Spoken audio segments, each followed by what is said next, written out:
Takes us back to the Sermon on the Mount as found in Matthew.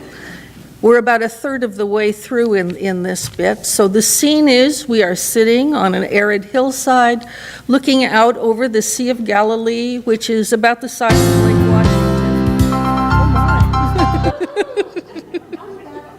I don't know. Okay. Arid hillside looking over Lake Washington, Jesus is preaching. You have heard it was said, an eye for an eye and a tooth for a tooth. But I say to you, do not resist an evildoer. If anyone strikes you on the right cheek, turn the other also. If anyone wants to sue you and take your coat, give your cloak as well. And if anyone forces you to go 1 mile, also go the 2nd mile. Give to everyone who begs from you, and do not refuse anyone who wants to borrow from you. You have heard that it was said, you shall love your neighbor and hate your enemy.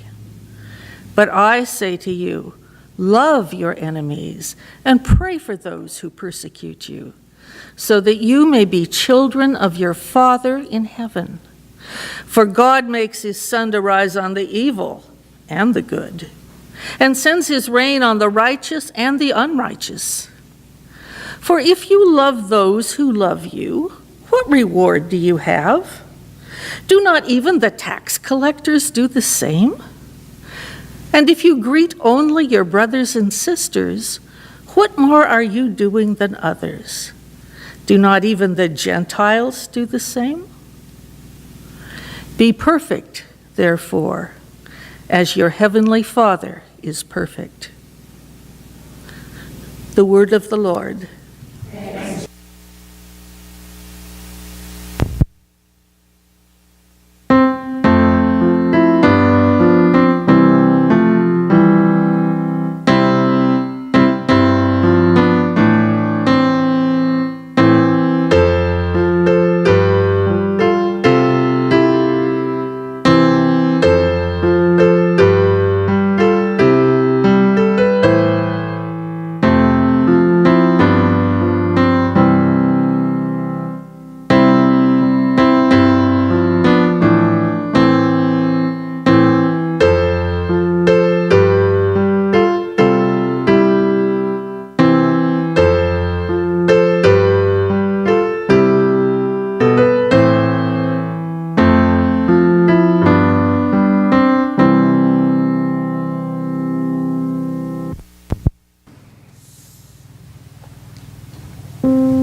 Actually, I was thinking if you wanted to go ahead and start a concert during the sermon time, Mary, they probably wouldn't mind.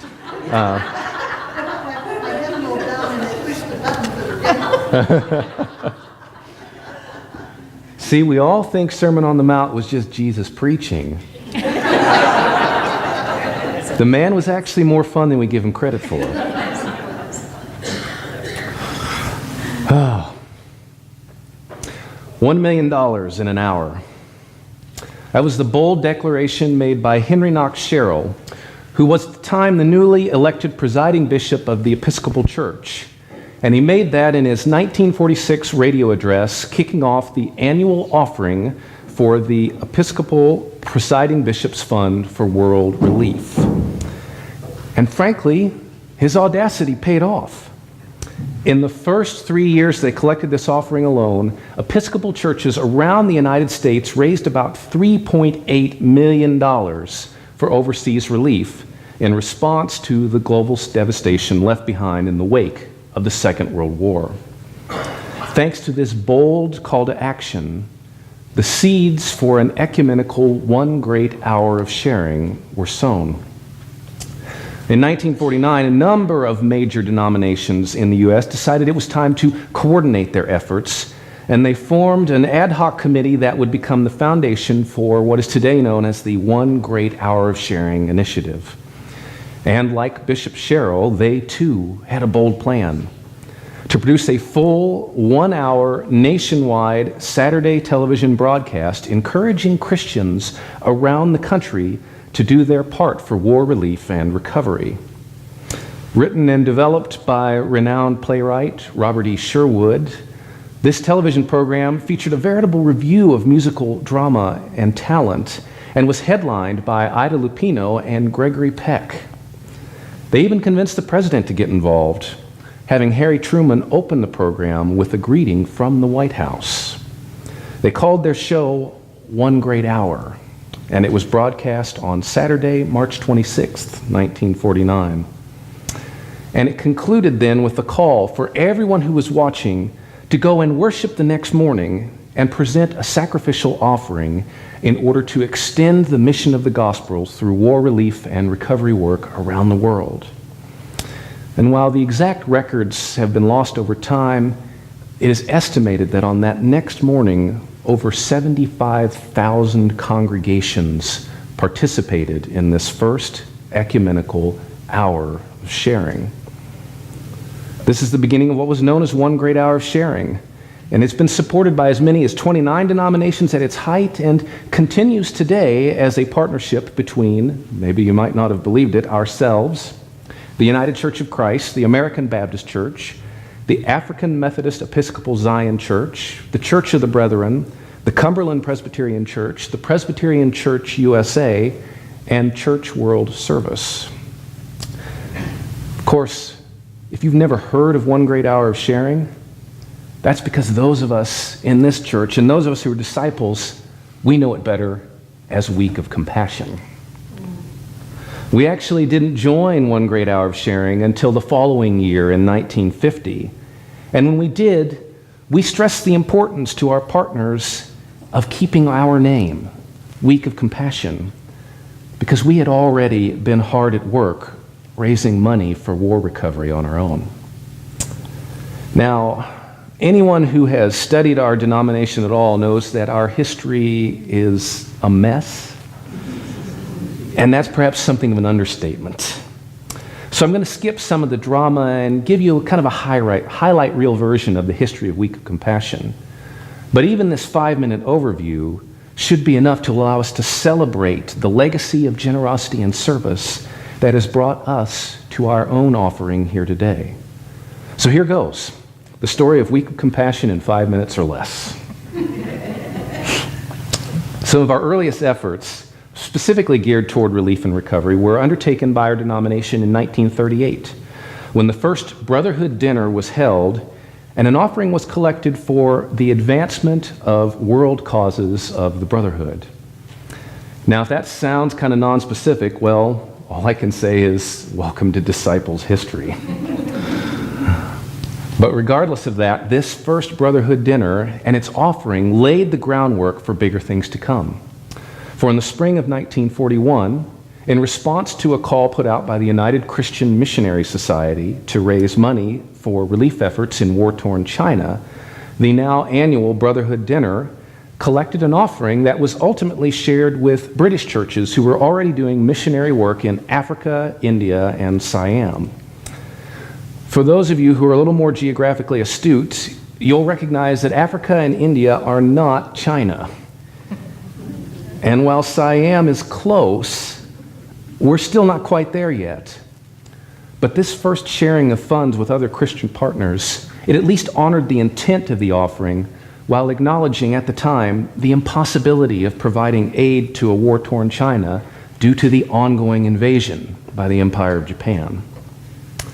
By 1942, with the need for war relief now apparent throughout the world, the United Christian Missionary Society designated March 1st as a Day of Compassion, calling on disciples to collect an offering for the Committee on Relief Appeals, which would receive applications for aid and then distribute the proceeds accordingly.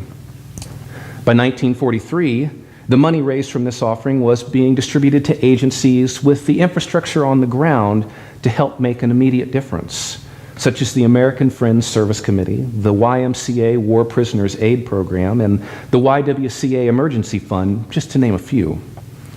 These early partnerships help set the tone for things still to come. So as the flames of war continued to be fanned and the needs continued to be great, somebody finally wised up to the fact that if we really wanted to encourage generosity, we'd need more than just one great hour or even more than just our day of compassion. We needed an entire week. Y'all are supposed to get where this is going, right? So between the 20th and the 27th of February 1944, Disciples of Christ congregations around the country collected our first Week of Compassion offering, with proceeds going to support the Wartime Service Fund. This continued until 1948, when we shifted gears and entered into what would become a more permanent partnership with Church World Service due to their extensive global reach and their minimal overhead. And as mentioned earlier, 2 years later, in 1950, we joined our efforts with those of other North American Christians by allying our own Week of Compassion with the broader ecumenical One Great Hour of Sharing. Now, I think I've actually honored my 5-minute commitment here. It's maybe the only time that ever happens. But there are still a couple of moments in our history that we should probably add to this story. By the early 1950s, we began to hear the first stories of Week of Compassion offerings being used not strictly for war relief, but also in development work, job training, sustainable agriculture, and economic growth. By the 1950s also produced the first documented reports of Week of Compassion funds being used to provide relief in the wake of natural disasters, rather than simply used for war reconstruction. By the 1960s, we began to see Week of Compassion involved in supporting displaced refugees. In 1965 alone, Week of Compassion helped resettle 8,000 refugees in India, providing supplies, food, and other support as they literally built new homes and a new community in the area in which they were being resettled. And interestingly enough, until a flood-ravaged Loveland, Colorado in December of 1976, Week of Compassion only provided a bare minimum of support here in the United States. But after repeated requests for assistance from local congregations in the wake of that flood, the mission evolved once more to include recovery here at home and to later support refugee resettlement here in the United States as well. That's a lot of story for just a few decades, if you think about it. But ultimately, who am I to give you the definitive word on Week of Compassion? So I'm going to pause for a moment then and invite you to hear a word directly from our sponsors as we run a video highlighting the difference that you have already made in the world through your support for Week of Compassion. In Haiti, there's a saying, after mountains, more mountains, and it's true.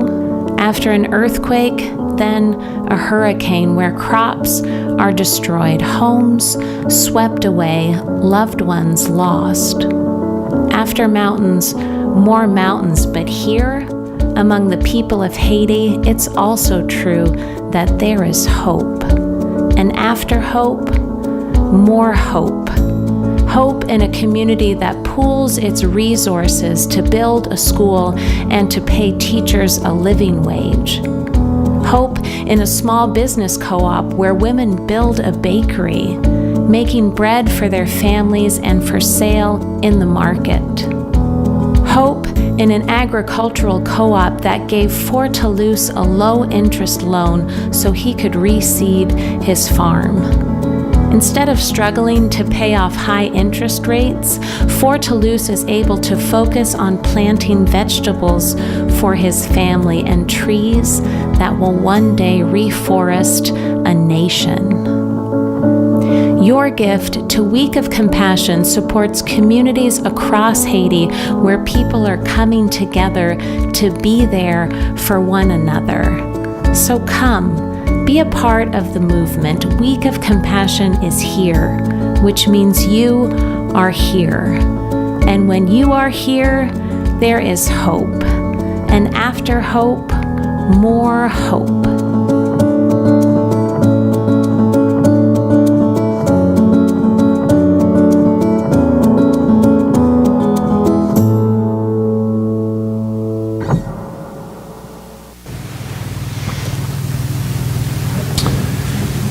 You are here.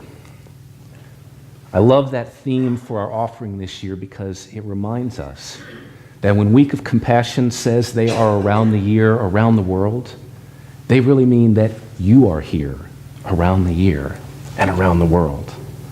The gifts we make, regardless of how small they may seem, are life-changing for people struggling to find their way in the wake of a devastating hurricane, or struggling to eat following a crop failure, or when refugees flee from their lives, or when refugees flee for their lives from the places they once safely called home, and when refugees begin to rebuild their lives in the new places of safety that will become their new homes. These gifts are a way in which you are here. And then, when new wells are built in a place like the Irrawaddy River Delta in Myanmar to help people spend less time walking long distances to acquire water and more time attending to their work and their businesses to acquire an income, through Week of Compassion, you are here. And when Week of Compassion helps respond to floods in Louisiana or West Virginia, or to tornadoes in Texas and Indiana, or the drinking water crisis in Flint, Michigan, or winter storms in the Northeast, or hurricane damage in the Southeast, thanks to Week of Compassion, you are here and there and everywhere. Now, I haven't touched on the scriptures for today. And those of you with a good memory might recall that 3 weeks ago, I admitted that I would be stealing my own thunder for this morning by skipping ahead to focus on that turn the other cheek story that we heard Christy share with us today. But honestly, I'm kind of glad we already had that discussion, because that means that today I could spend my time to focus on how Week of Compassion helps us to live out that mentality of turning the other cheek and loving our enemies. Because if turning the other cheek isn't about submission, but rather about transformation, about remaking a repressive social order into something that looks like God's sacred order, then Week of Compassion is one of the ways that we join in that struggle from the top, so to speak. And while I know that none of us here are intentionally going out of our way to be that oppressive, open-handed striker from the sermon a couple of weeks back, slapping away at people living beneath us in income or education or resources, and that none of us here want to live in a world where we have so much and we know others who have so little, the reality of life on this globe is that this is exactly the world in which we live. Whether it be the $2.30 a day that those wage earners pull down in the Irrawaddy Delta in Myanmar, or seeing our neighbors right here in the United States have what little savings, if any, they might have stored up eaten away while struggling to recover from a natural disaster, providing relief aid, helping our neighbors both here at home and to the ends of the earth to rebuild, is a way that we help to level out the disparities in this world, not through resistance from below, but through compassion from above. By reaching out a helping hand rather than a striking one, reaching out a helping hand to elevate our neighbors and to create a more just and equitable world through efforts like Week of Compassion, we are living out that call to transformation that Jesus proclaimed when he was telling the least of these to turn the other cheek. We're simply doing it in a different way. Now, I know it's actually a lot to chew on, and I gave you the short highlight version of that as well. But as I mentioned earlier, somebody had the wisdom to make it a week of compassion rather than a day. So I want to encourage you. Take home the insert that you found in your bulletins and read it. Take home the envelope and just pray over it. Consider the possibility of bringing it back with an offering included in it next week. If you want to find out more, you can ask me or some other folks associated with our Global Missions Committee.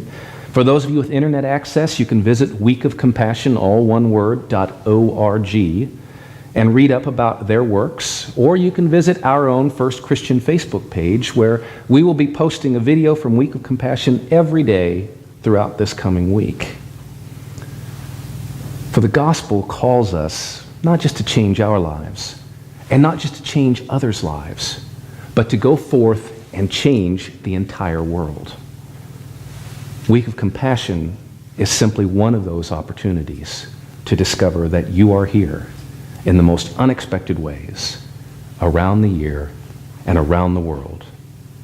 Through Week of Compassion, you are always here. So prayerfully consider, and I hope give as you are able to do so in support of this important ministry, which is our important ministry. Week of Compassion, around the year, around the world. You are here. Amen.